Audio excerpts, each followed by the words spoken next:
I grew up to study the brain because I have a brother who has been diagnosed with a brain disorder, schizophrenia.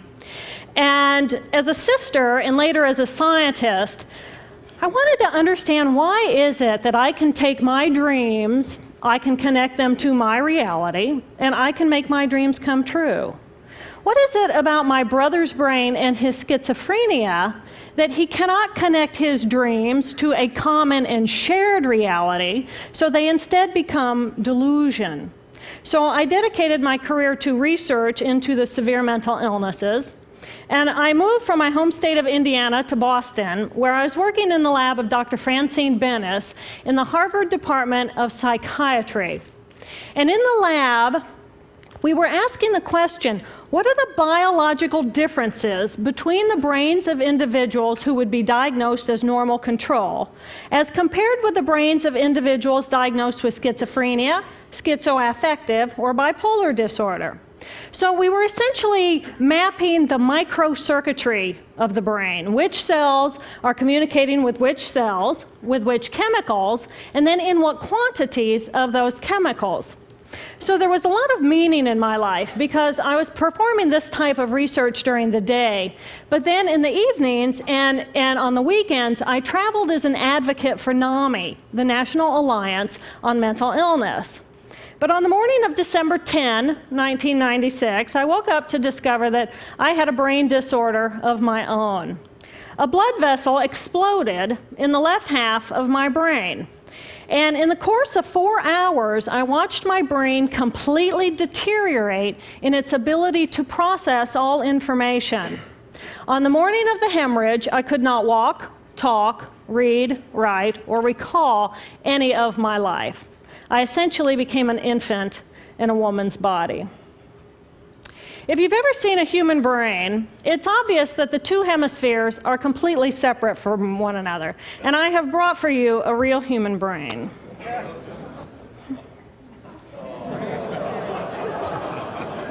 Thank you. So this is a real human brain. This is the front of the brain, the back of the brain with the spinal cord hanging down. And this is how it would be positioned inside of my head. And when you look at the brain, it's obvious that the two cerebral cortices are completely separate from one another. For those of you who understand computers, our right hemisphere functions like a parallel processor, while our left hemisphere functions like a serial processor. The two hemispheres do communicate with one another through the corpus callosum, which is made up of some 300 million axonal fibers.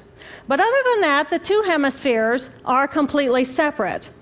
Because they process information differently, each of our hemispheres think about different things, they care about different things, and dare I say, they have very different personalities. Excuse me. Thank you. It's been a joy. Our right human hemisphere is all about this present moment. It's all about right here, right now. Our right hemisphere, it thinks in pictures, and it learns kinesthetically through the movement of our bodies. Information in the form of energy streams in simultaneously through all of our sensory systems, and then it explodes into this enormous collage of what this present moment looks like, what this present moment smells like and tastes like, what it feels like, and what it sounds like. I am an energy being connected to the energy all around me through the consciousness of my right hemisphere. We are energy beings connected to one another through the consciousness of our right hemispheres as one human family. And right here, right now, we are brothers and sisters on this planet, here to make the world a better place. And in this moment, we are perfect, we are whole, and we are beautiful. My left hemisphere, our left hemisphere, is a very different place. Our left hemisphere thinks linearly and methodically. Our left hemisphere is all about the past, and it's all about the future. Our left hemisphere is designed to take that enormous collage of the present moment and start picking out details, and more details about those details. It then categorizes and organizes all that information, associates it with everything in the past we've ever learned, and projects into the future all of our possibilities. And our left hemisphere thinks in language. It's that ongoing brain chatter that connects me and my internal world to my external world. It's that little voice that says to me, hey, you got to remember to pick up bananas on your way home. I need them in the morning. It's that calculating intelligence that reminds me when I have to do my laundry. But perhaps most important, it's that little voice that says to me, I am. I am. And as soon as my left hemisphere says to me, I am, I become separate. I become a single, solid individual, separate from the energy flow around me and separate from you.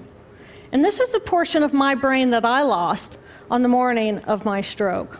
On the morning of the stroke, I woke up to a pounding pain behind my left eye. And it was the kind of pain, caustic pain, that you get when you bite into ice cream.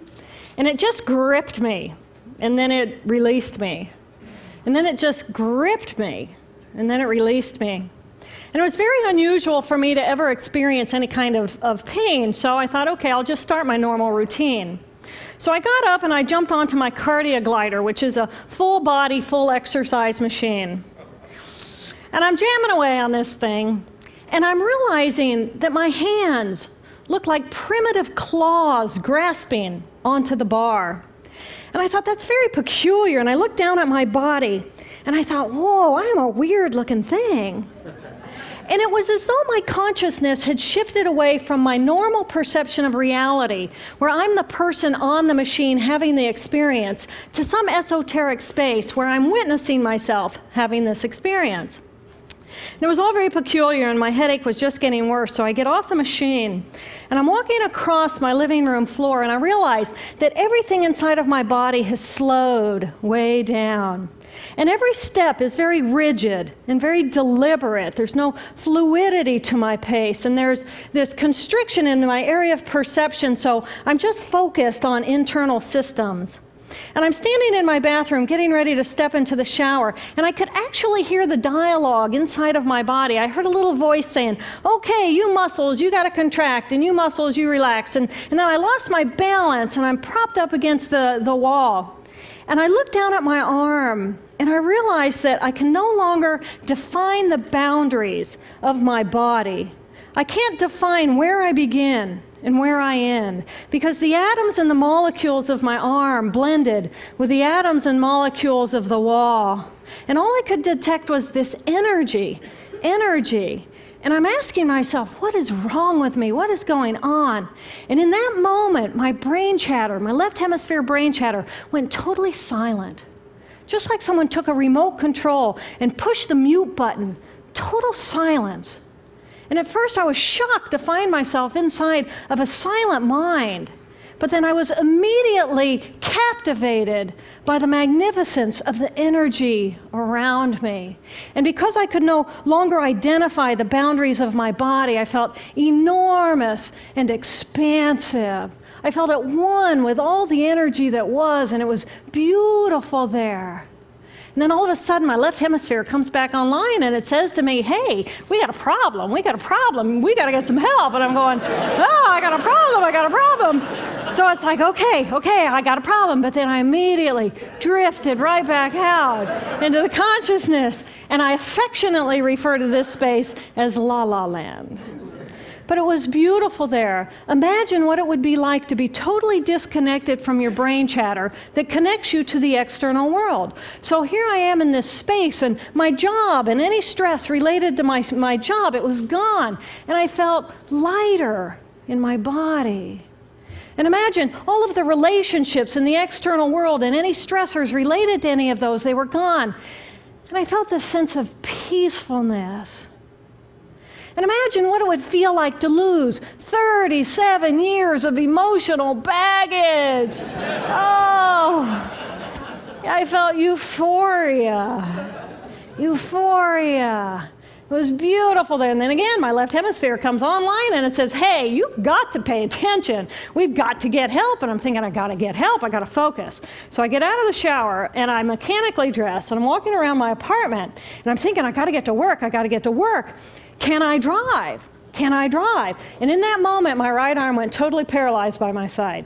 Then I realized, oh my gosh, I'm having a stroke. I'm having a stroke. And then the next thing my brain says to me is, wow, this is so cool. This is so cool. How many brain scientists have the opportunity to study their own brain from the inside out? And then it crosses my mind, but I'm a very busy woman.